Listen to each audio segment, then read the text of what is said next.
उपमुख्यमंत्री एकनाथ शिंदे दुपारी 2 वाजण्याच्या सुमारास दरेगावमध्ये दाखल होणार। पुढील 2 दिवस शिंदे दरेगावी मुक्कामी असणार।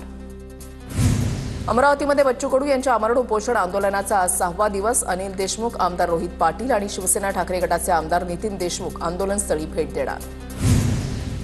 अमरावतीचे पालकमंत्री चंद्रशेखर बावनकुळे 5 वाजता बच्चू कडू यांच्या आंदोलनाला भेट देणार। बच्चू कडू यांच्या मागण्यांसंदर्भात बावनकुळे चर्चा करणार।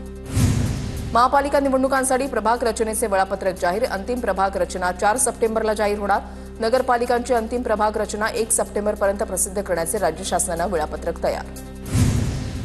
कोकणामध्ये काही ठिकाणी अतिवृष्टीचा इशारा हवामान विभागाने दिलाय। रायगड, सिंधुदुर्ग, मुंबई, ठाणे आणि पालघरमध्ये अतिमुसळधार पावसाची शक्यता। राज्यामध्ये मुसळधार ते अतिमुसळधार पाऊस कोसळण्याचा अंदाज। रत्नागिरीला रेड अलर्ट तर सातारा, रायगड, कोल्हापूर, सांगली, सिंधुदुर्गला ऑरेंज अलर्ट। हवामान खात्याची माहिती। दिवसभराच्या ढगाळ वातावरणानंतर मध्यरात्री वसई विरारमध्ये जोरदार पाऊस पडला। उकाड्याने हैराण झालेल्या नागरिकांना रात्रीच्या पावसाने दिलासा मिळाला।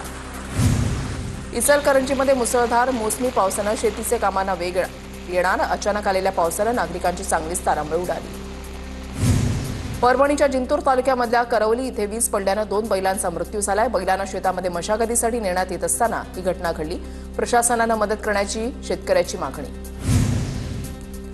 पुण्याहून मुंबईच्या दिशेने जाणाऱ्या कंटेनरचा चांदणी चौकामध्ये अपघात। कंटेनरच्या खाली आल्याने एकाचा जागीच मृत्यू। सळई घेऊन जाणाऱ्या कंटेनरचा अपघात।